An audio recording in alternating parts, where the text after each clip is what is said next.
Bonsoir. Ce soir, nous sommes dans le prophétique, donc un direct différent. Nous sommes à l'école de l'esprit ce soir.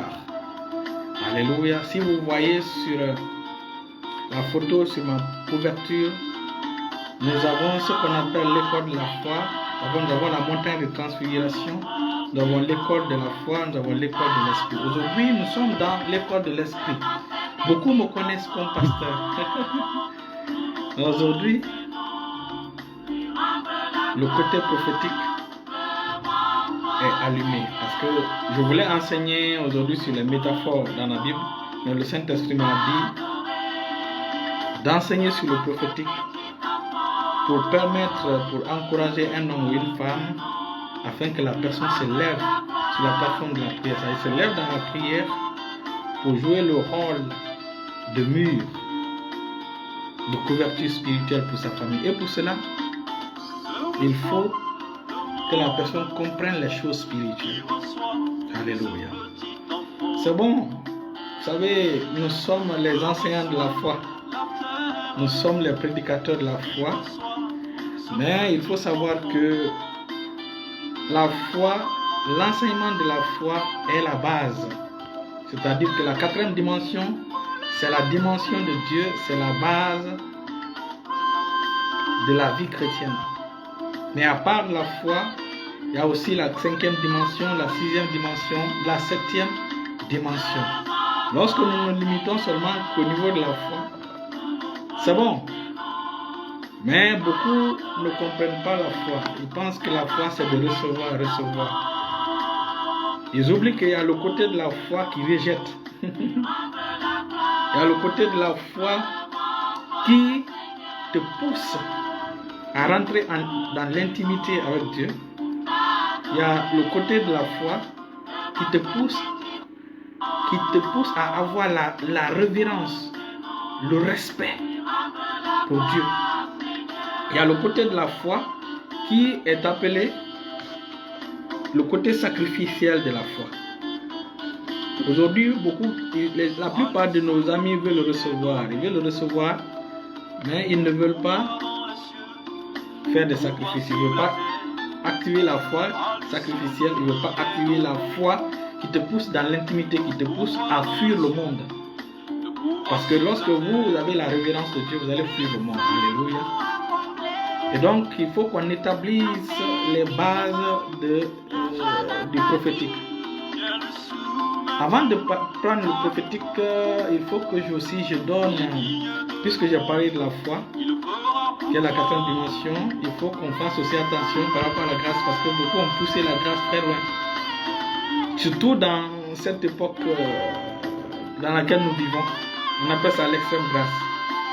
La grâce est une bonne chose, la grâce n'a pas de problème, mais selon les hommes qui prêchent la grâce à l'extrême, qui ont des problèmes. Pour que la prédication de la grâce n'ait pas de problème, il faut comprendre ceci. La Bible déclare que la loi est venue par Moïse, mais la grâce et la vérité sont venues par Jésus-Christ. Ça veut dire que la grâce doit aller avec la vérité. C'est-à-dire que si tu pousses trop la grâce loin et la vérité reste derrière, ta grâce ne sera pas la grâce véritable. C'est pourquoi on parle aujourd'hui de super grâce, de l'extrême grâce. Alléluia. Et donc, puisqu'on a dit ceci, on va mettre les bases du prophétique. Vous savez, le Seigneur a dit en ces derniers temps, il déversera son esprit sur toute chair. Il dit, vos fils et vos filles prophétiseront. Vos vieux auront des songes, vos jeunes gens auront des visions, vos vieux auront des songes. Et donc, il est capital et important que bienvenue ma fille Madeleine, on ne fonctionne pas dans le prophétique sans avoir une vie de prière solide.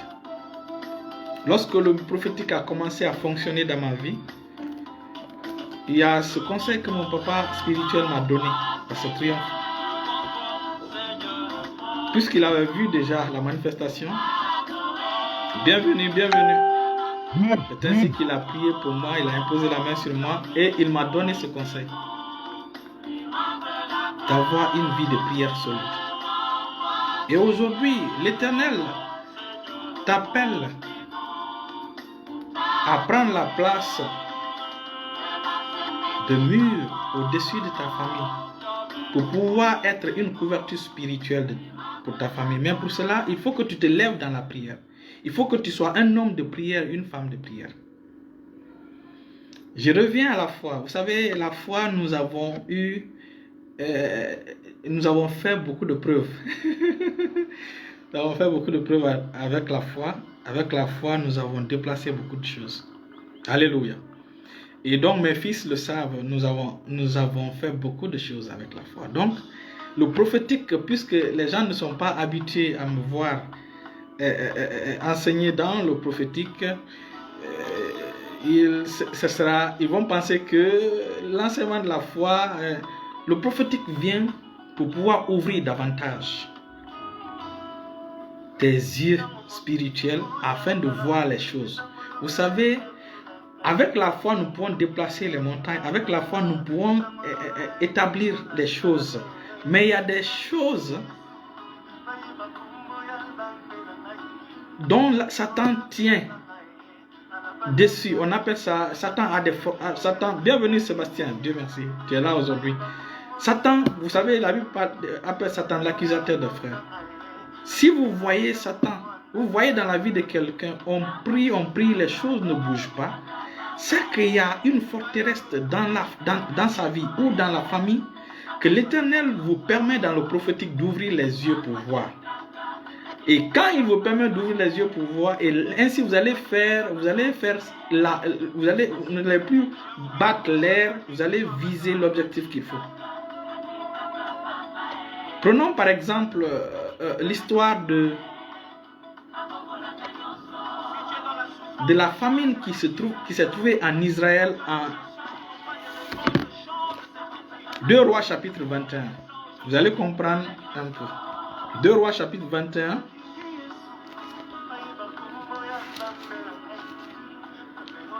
Pardon, 2 Samuel chapitre 21. Lorsque David et la famine est venue dans le pays, David a commencé à prier. David a prié 1 an de prière, pas de réponse. 2 ans de prière, pas de réponse. 3 années de prière. Maintenant, c'est pendant la 3e année que Dieu lui a répondu. Dieu a dit, la raison pour laquelle cette famine est là, c'est parce que Saül, je vais lire rapidement. Il dit, du temps de David, il y a eu une famine qui dura 3 ans. David chercha la face de l'Éternel. Et l'Éternel dit, c'est à cause de Saül et de sa maison sanguinaire. C'est parce qu'il a fait périr les Gabaonites. Le roi David appela les Gabaonites pour les parler. Les Gabaonites n'étaient point d'entre les enfants d'Israël, mais c'était un reste des Amoriens. Les enfants d'Israël s'étaient liés envers eux par un serment. Et néanmoins, Saül avait voulu les frapper dans son zèle pour les enfants d'Israël et de Juda. Donc, dans cette étude, nous voyons ici que c'est le Tout-Puissant lui-même, l'Éternel lui-même, qui révèle la source de la famine. Et cette source de la famine, c'est parce que quelqu'un avait brisé l'alliance qui était entre Israël et Gabaon. Vous vous rappelez de l'histoire où Gédéon était en train de faire la guerre, puisque la nuit venait. Gédéon a prié pour que le soleil s'arrête, la lune s'arrête, afin qu'il puisse vaincre. C'est les 5 rois qui se sont liés contre Gabaon. Vous savez, les Gabaonites ont fait la ruse. Comme ils ont vu Israël rentrer, les Israélites entrer, ils ont vu que Israël avait vaincu beaucoup de rois. Ils ont fait semblant de venir voir, de prendre des pains séchés, des pains qui ont duré 3 jours. Ils sont venus avec ça auprès de Gédéon pour rentrer en alliance avec Gédéon. Ça, vous allez trouver ça dans Josué avec Josué. Vous allez voir ça dans Josué chapitre 9. Et donc, ils sont venus avec ruse pour les proposer, avec le pain séché, pour les dire qu'ils viennent de loin, alors qu'ils étaient tout près. Mais puisqu'ils ont vu que Gédéon et son armée, Josué et son armée ont détruit, ont fait des... Vous vous rappelez de l'histoire de Jéricho. Donc le bruit les a effrayés. Donc ils sont venus, ils ont porté des habits déchirés et des habits recousus pour prouver qu'ils sont venus de loin. Donc c'est ainsi qu'ils sont rentrés en alliance avec Josué de non-agression.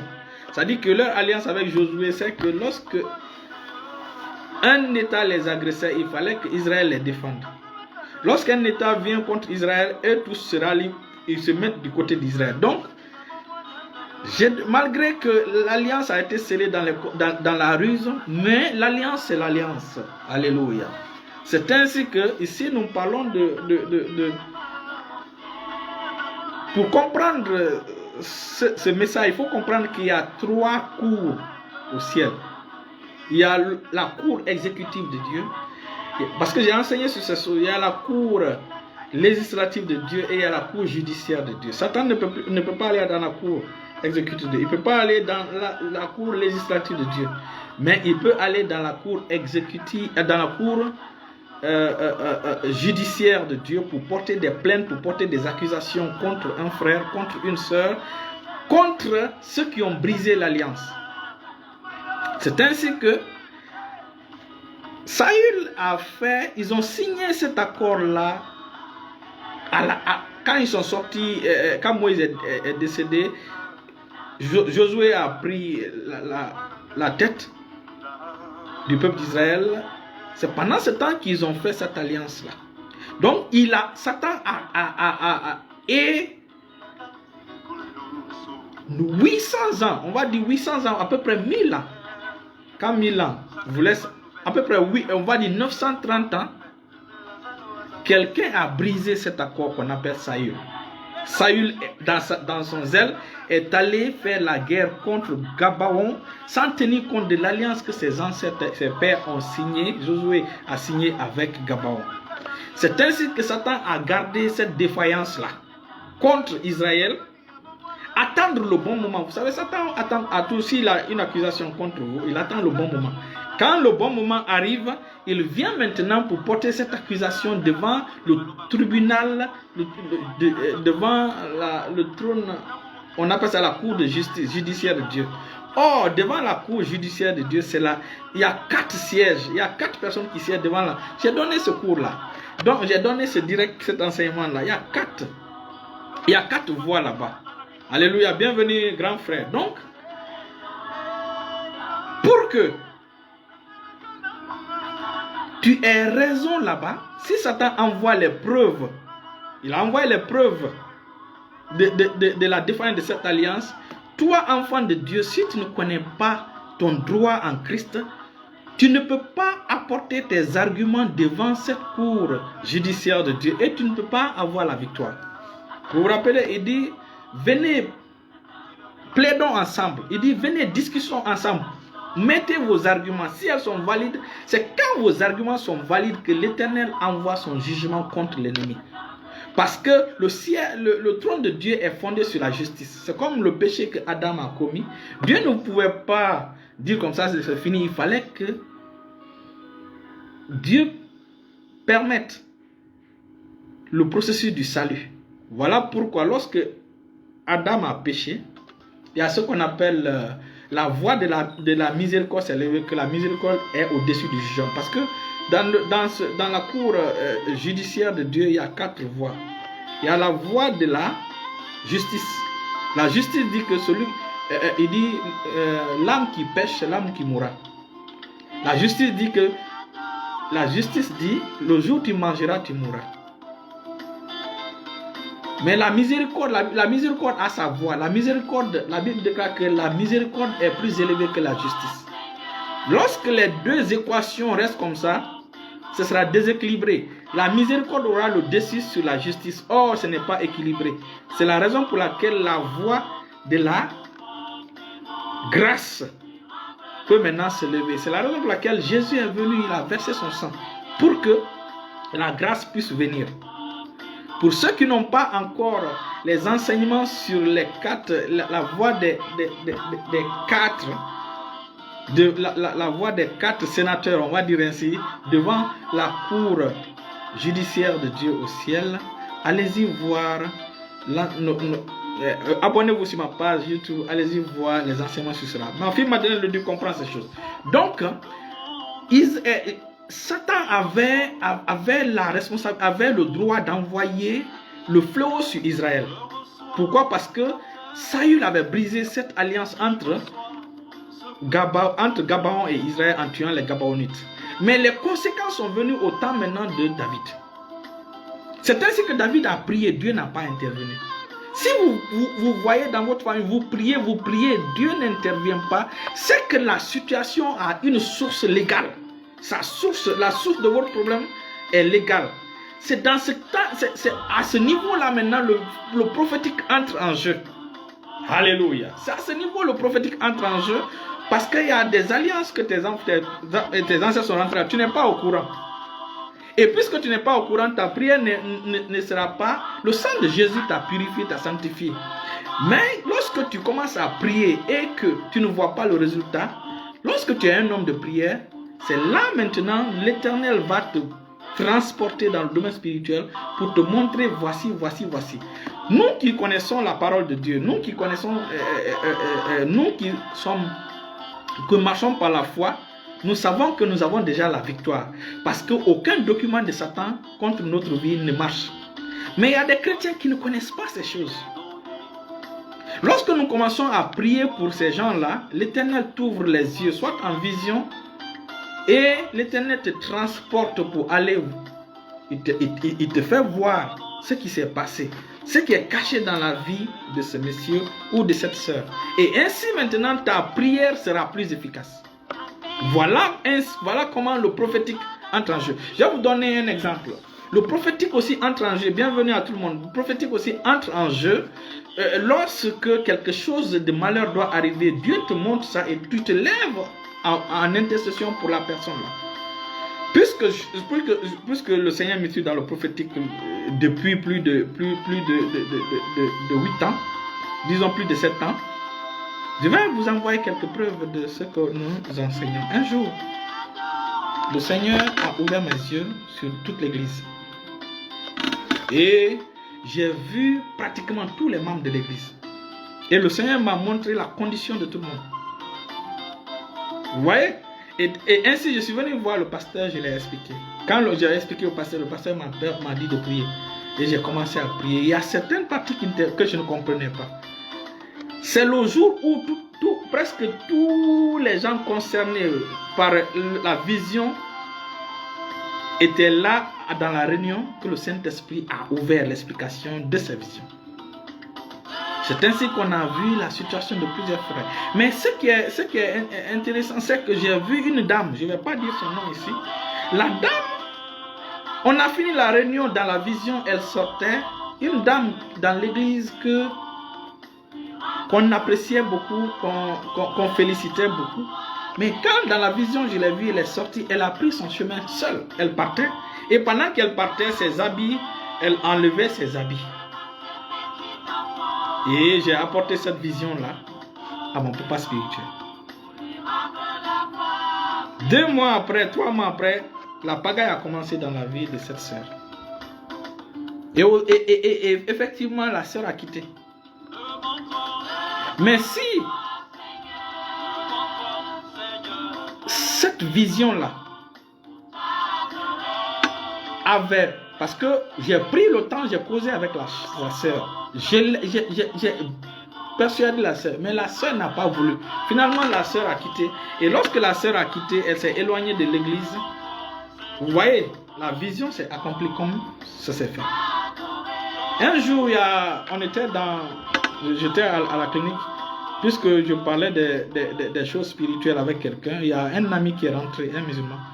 Quand le musulman est rentré, il nous a vu causer tant, et il a entendu ce qu'on disait. Il me dit, moi aussi, il faut voir quelque chose. Il faut que tu me dises quelque chose. J'ai dit, c'est pas comme ça. J'ai dit, souvent, quand je commence à prier, le Seigneur me montre la vie des gens. Il dit, je veux que le Seigneur te montre aussi ma vie.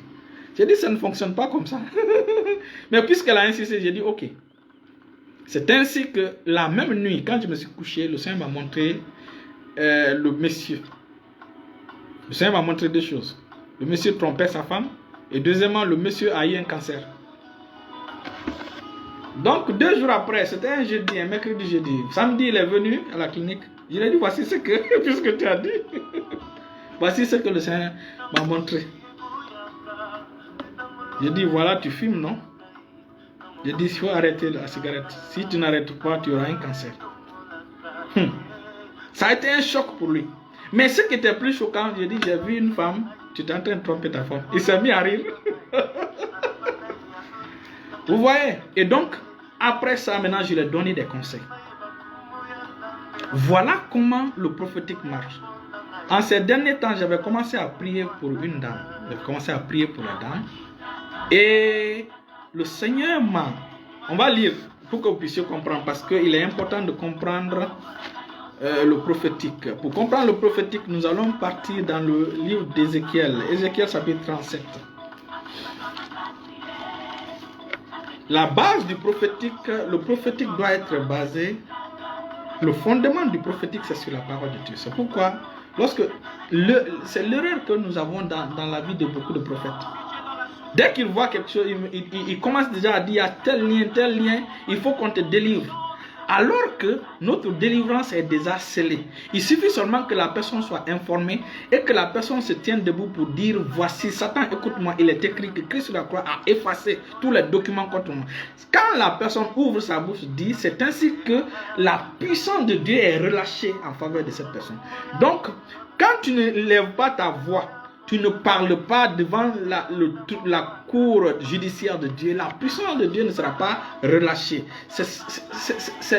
Voilà comment Dieu règle les problèmes qui viennent devant la cour judiciaire de Dieu. Alléluia. Et donc dans Ézéchiel chapitre 37, nous allons voir cette expression extraordinaire pour nous qui fonctionnons dans le prophétique. Il dit, verset 1, la main de l'Éternel fut sur moi et l'Éternel me transporta en esprit et me déposa dans le milieu d'une vallée remplie d'ossements. Et me fit passer auprès d'eux tout autour. Et voici, il était fort nombreux à la surface de la vallée et ils étaient complètement secs. Ce qui nous intéresse ici, c'est la main de l'Éternel. La main de l'Éternel est le véhicule que l'Éternel utilise pour nous transporter dans le domaine spirituel, afin de pouvoir voir des choses. Ça peut être pour le pays, ça peut être pour ta famille, ça peut être pour ta vie personnelle ou la vie de l'église. Donc, mais pour que cela puisse entrer en manifestation dans ta vie, il faut que tu sois un homme de prière ou une femme de prière. Tant que tu n'es pas arrivé à cette compréhension, parce que nous avons déjà vu dans l'étude 1 et 2 que Dieu veut que tu sois la muraille ou le mur de couverture pour ta famille. Il y a des choses qui se passent dans ta famille. Si toi tu es déjà sauvé, c'est pourquoi Dieu te recrute pour que tu sois une couverture pour la famille, pour empêcher l'ennemi de continuer à frapper ta famille. Et donc, pourquoi? Parce que Dieu lui aussi a des bénédictions pour ta famille. Mais Dieu ne peut pas venir comme ça, déverser cette bénédiction, s'il n'y a pas quelqu'un qui se lève, qui prend la place d'intercesseur dans la famille. Alléluia. Donc, la main de l'Éternel est notre véhicule de transport. Lorsque tu as une vie de prière solide, le Seigneur va t'ouvrir les yeux. Et regardez, Ézéchiel,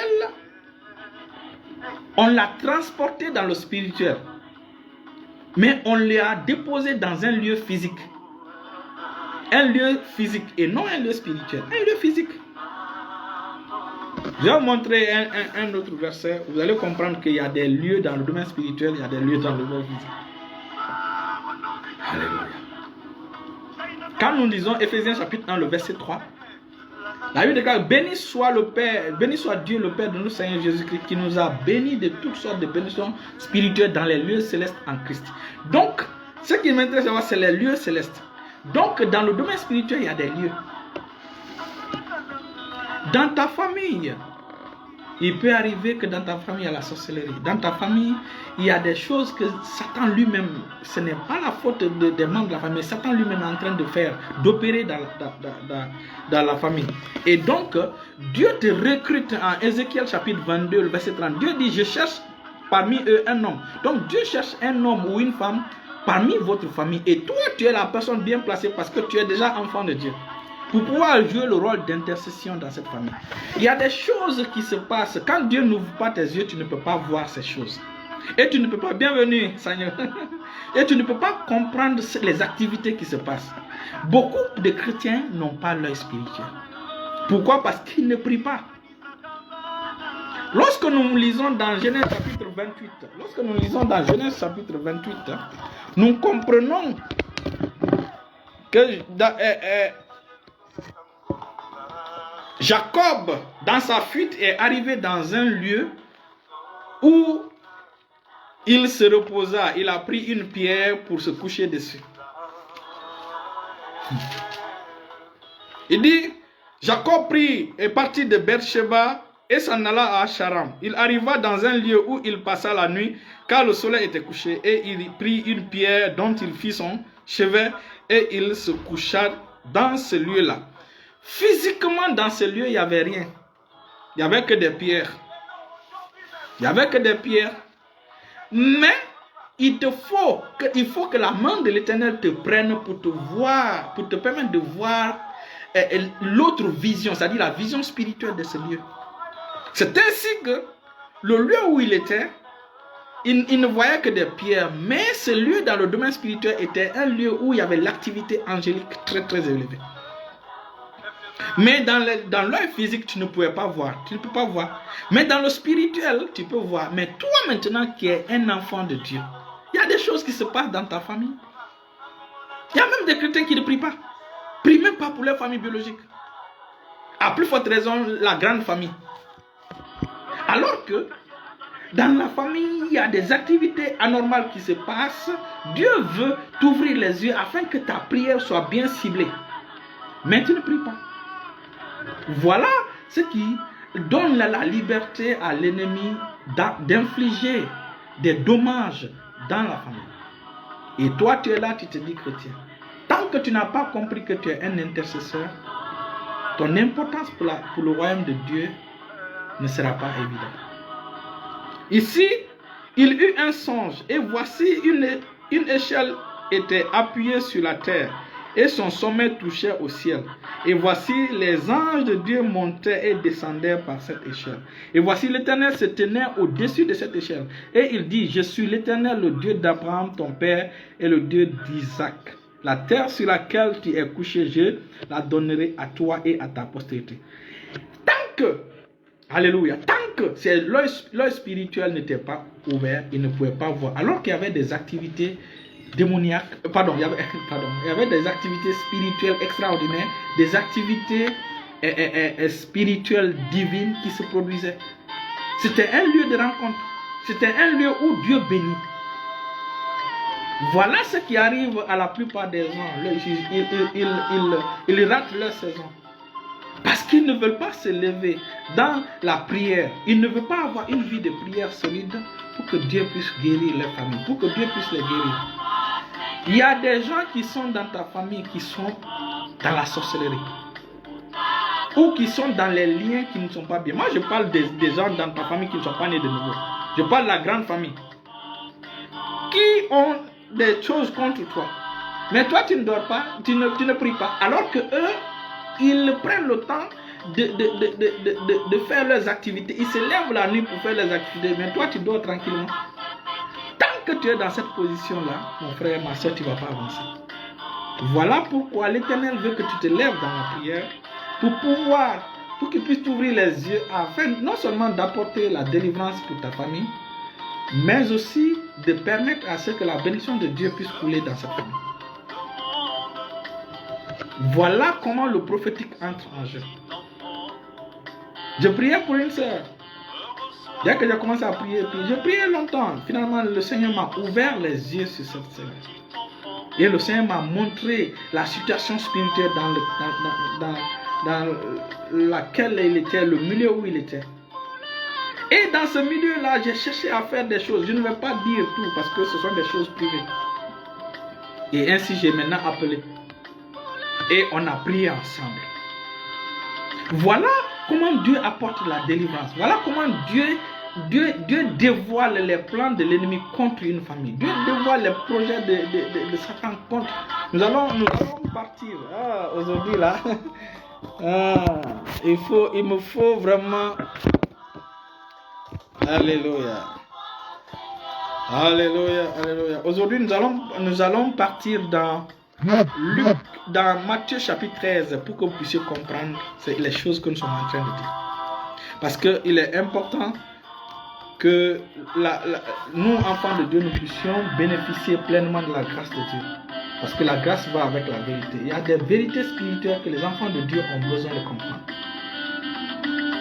Alléluia. C'est ainsi, puisque nous avons vu qu'il y a des places dans le domaine spirituel, il y a des lieux dans le domaine spirituel, et la main de Dieu est le véhicule. Les gens veulent que Dieu les transporte comme Élie, comme Philippe, comme Enoch. Mais pour que Dieu puisse vous transporter, comme Philippe, comme Élie dans le domaine physique, comme ça, il faut d'abord que vous soyez habitués au transport spirituel. Il faut que Dieu vous amène dans les lieux pour voir. Voilà comment, quand Dieu t'amène dans la vie de quelqu'un, il te prend ta voix dans la vie de quelqu'un ou dans la famille. Si c'est une bénédiction, tu te lèves, tu peux bénir la personne. Si c'est les plans de Satan contre cette personne, tu appelles la personne, tu neutralises les plans de l'ennemi contre la famille. Voilà pourquoi il est important que chacun de nous se lève dans la prière. Nous allons terminer par ceci. Je dois arrêter à partir de 45. Ça, ce n'est que l'introduction maintenant de l'école de l'esprit. Alléluia. Matthieu chapitre 13. Ici, suivez attentivement. Suivez attentivement. Suivez attentivement. Matthieu chapitre 13 à partir du verset 24. Il leur proposa une autre parabole et dit: le royaume des cieux est semblable à un homme qui a semé une bonne semence dans son champ. Mais pendant que les gens dormaient, son ennemi vint, sema de l'ivraie parmi le blé et s'en alla. Lorsque l'herbe eut poussé et donné du fruit, l'ivraie parut aussi. Les serviteurs du maître de la maison vinrent lui dire: Seigneur, n'as-tu pas semé une bonne semence dans ton champ? D'où vient donc qu'il y a de l'ivraie? Il leur répondit: c'est un ennemi qui a fait cela. Et les serviteurs lui dirent: veux-tu que nous allions l'arracher? Il dit: non, dit-il, de peur qu'en arrachant l'ivraie, vous ne déracinez en même temps le blé. Laissez croître ensemble l'un et l'autre jusqu'à la moisson, et à l'époque de la moisson, je dirai au moissonneur: arrachez d'abord l'ivraie et liez-la en gerbe pour la brûler, mais amassez le blé dans mon grenier. On vient au verset 34. Il dit: Jésus dit à la foule toutes ces choses en parabole, et il ne lui parlait point sans parabole, afin que s'accomplisse ce qui avait été annoncé par le prophète: j'ouvrirai ma bouche en parabole, je publierai des choses cachées depuis la création du monde. Il y a des choses cachées que Dieu détient.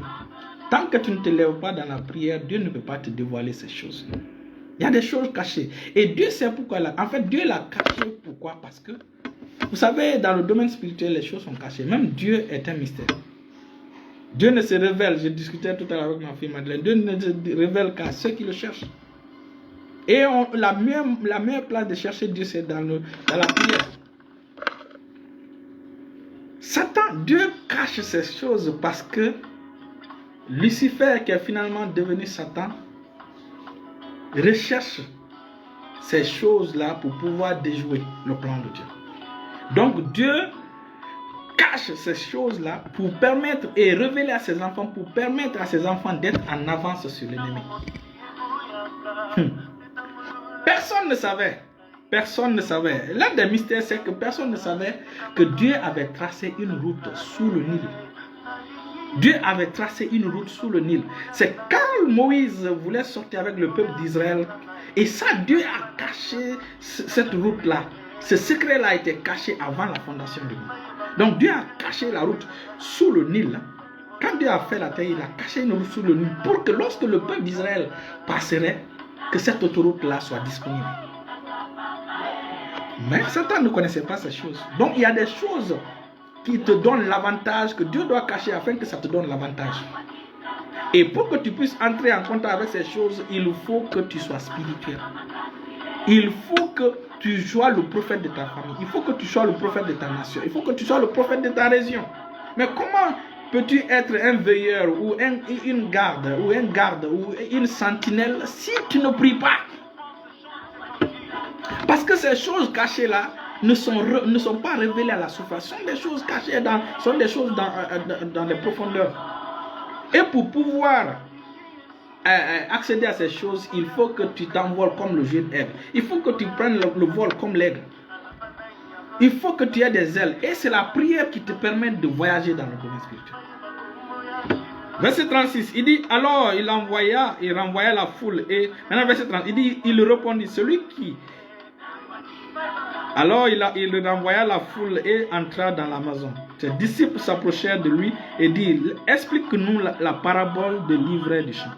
Maintenant, si vous notez bien, vous allez voir des secrets. Il dit, Jésus lui-même est en train maintenant de donner l'explication. Il dit, il répondit, celui qui sème la bonne semence, c'est le Fils de l'homme. Donc c'est Jésus. Le champ, c'est le monde. Donc le champ, c'est un domaine. Le champ est invariable, c'est le monde. Le champ, c'est ta famille biologique. Le champ, c'est ta région, ton village. Le champ, c'est ton église. La bonne semence, ce sont les fils du royaume. Retenez bien. La bonne semence, ce sont les fils du royaume. L'ivraie, ce sont les fils du malin. L'ennemi qui l'a sémé, c'est le diable. La moisson, c'est la fin du monde. Les moissonneurs, ce sont les anges. Donc, ici, Jésus nous donne l'explication de cette parabole. Mais lorsque vous voyez dans la parabole, il y a des parties que Jésus n'a pas expliquées. Par exemple, le verset 25, il dit, mais pendant que les hommes dormaient, quels sont ces hommes-là qui dormaient?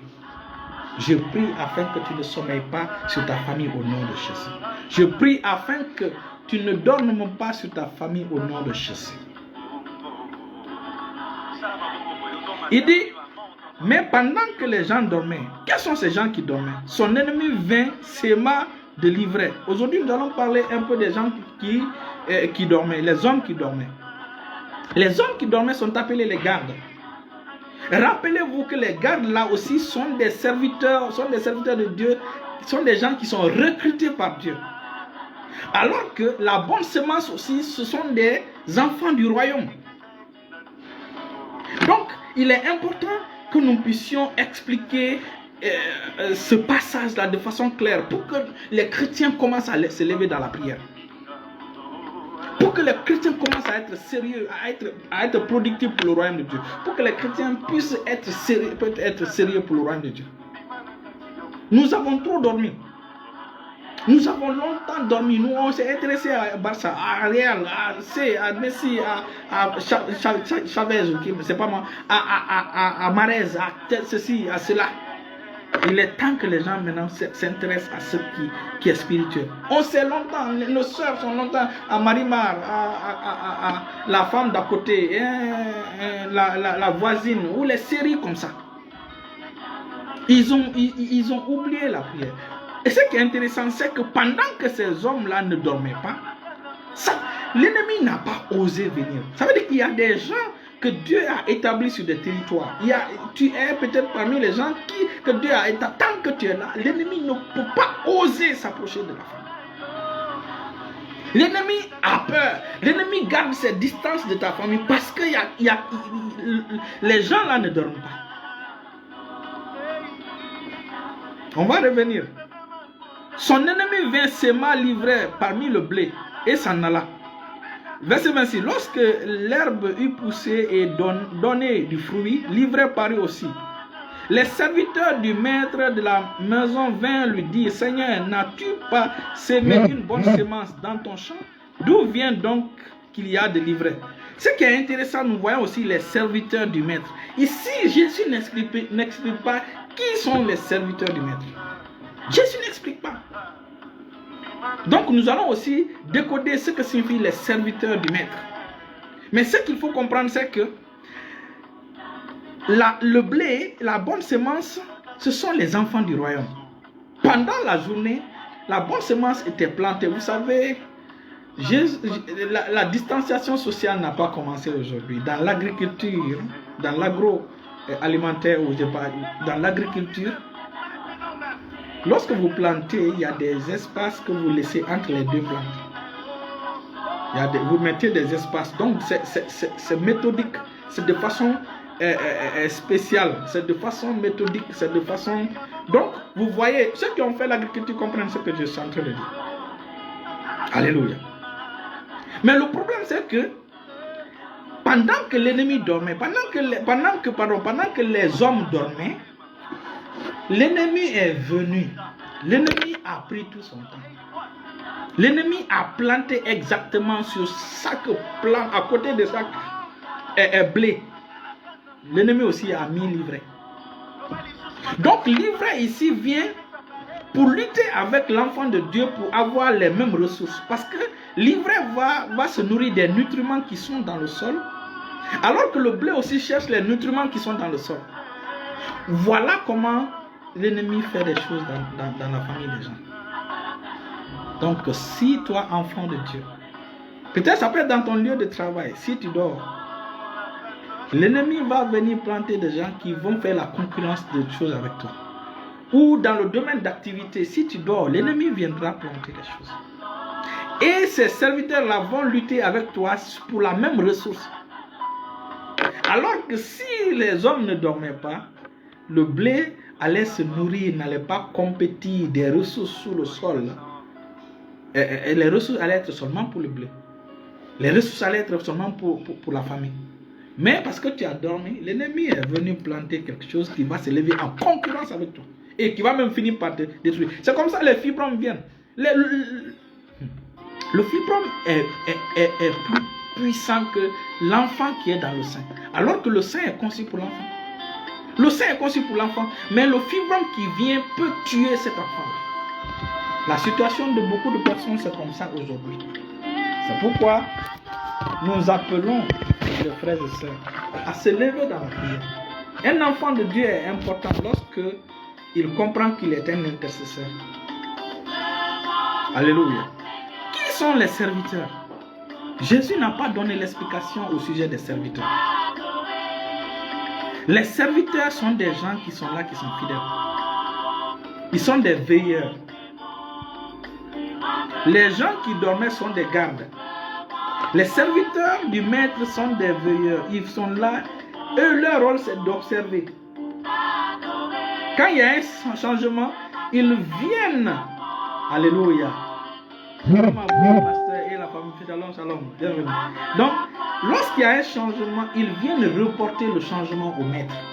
Donc ça, c'est le rôle les serviteurs du maître de la maison viennent lui dire, Seigneur, n'as-tu pas semé une bonne semence dans ton champ? D'où vient donc qu'il y a de l'ivraie?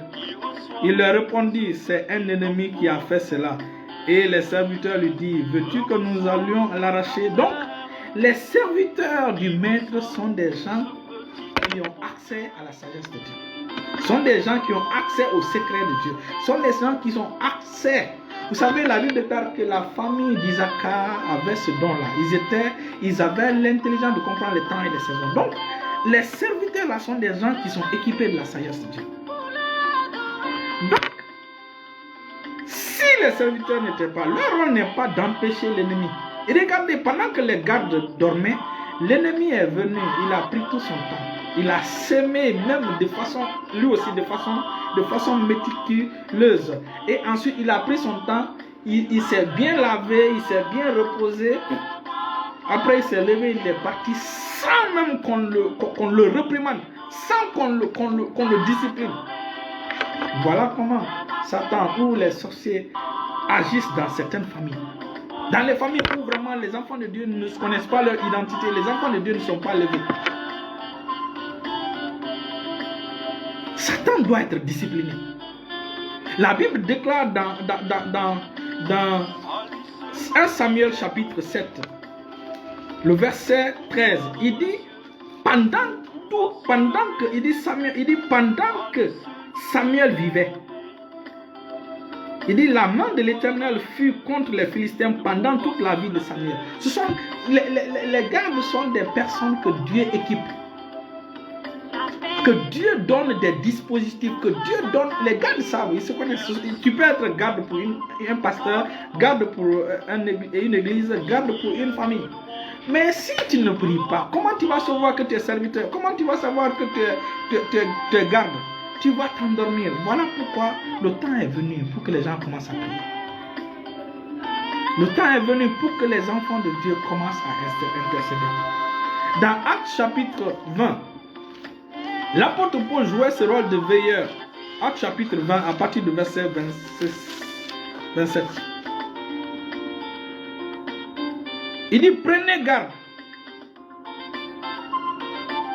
Prenez donc garde à vous, parce qu'il parlait maintenant aux responsables de l'église d'Éphèse. Il dit prenez donc garde à vous-même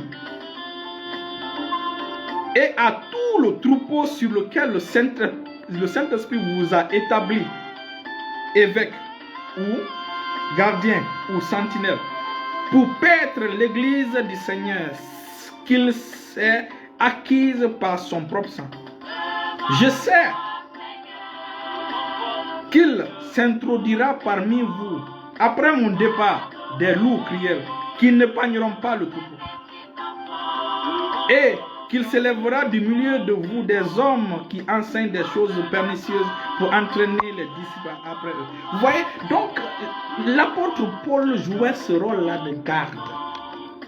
Tant qu'il était là, les loups ne pouvaient pas rentrer dans l'église d'Éphèse. Tant qu'il était là, Satan ne pouvait pas agir dans l'église d'Éphèse pour pouvoir détourner les gens. Et tant que Samuel aussi était là, voici des gens. En fait, c'est des gens que Dieu a établis. Ces gens-là, quand ils marchent, ils ne marchent pas seuls.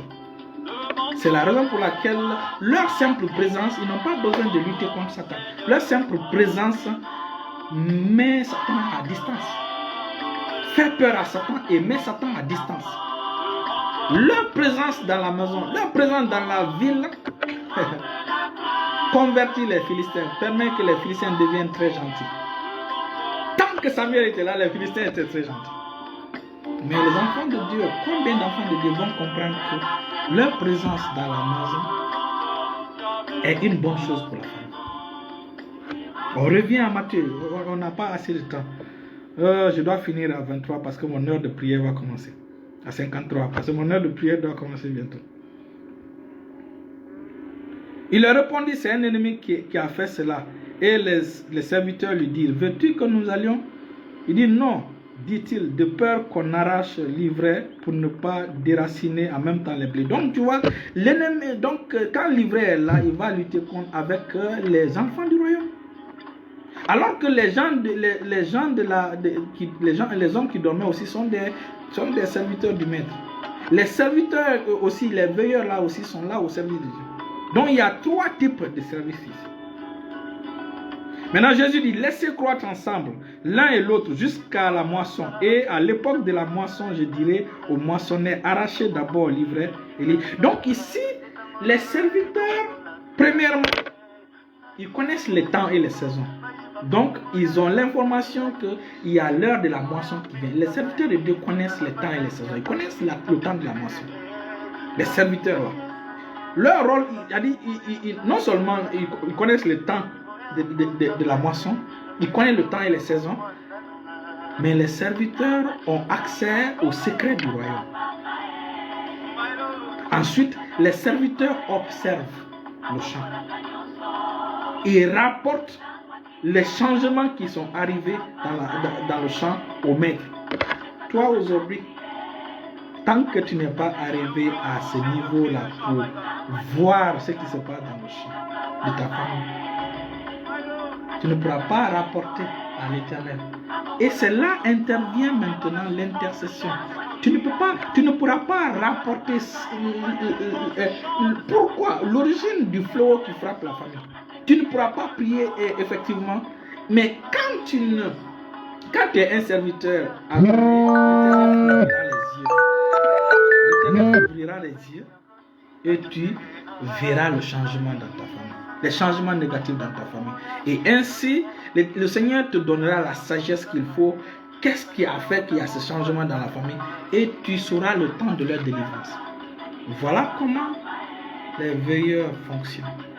Voilà comment les serviteurs fonctionnent. On n'a pas le temps. On va revenir sur ça. Le prophétique est capital, le prophétique est important. Moi, l'Éternel a commencé à ouvrir mes yeux. Tu ne peux pas être un serviteur de Dieu efficace si tu ne vois pas dans le domaine spirituel. Tu ne peux pas être vraiment... Moi, je vois mes enfants. Quand je prie pour mes frères et sœurs en Christ, quand je prie pour eux, le Seigneur me les montre. Quand je prie pour des uns les autres, le frère me les montre. Le Seigneur me les montre. Il y a une sœur qui n'est pas là et je vais prier pour elle. J'attends le moment. Le Seigneur me l'a montré, m'a montré sa situation le jeudi passé. Et il me faut prier pour elle. Après ce direct, je vais l'écrire. Alléluia. Et s'il était là, on allait prier pour elle en direct. Donc, je prie afin que tu te réveilles. Tu te réveilles, tu secoues ta poussière, tu secoues la poussière sur toi. Et que tu occupes la place de prêtre sur ta famille biologique afin d'apporter la délivrance dans la famille biologique au nom de Jésus. Toi, tu es déjà délivré, mais ta famille n'est pas encore délivrée. Je parle de la grande famille, la famille large. Dieu compte sur toi pour la délivrance de ta famille. Alléluia. Un veilleur est un intercesseur que le Père a confié un territoire, a confié une famille ou une personne.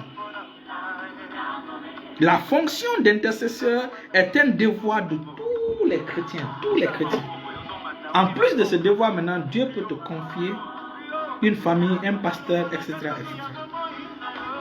Je vous encourage à partager ce direct à vos amis, afin que ce réveil spirituel que le Seigneur veut lancer, que ce réveil puisse commencer à marcher, afin que nous puissions arrêter le serpent de continuer à mordre, d'avoir libre cours, accès à la famille.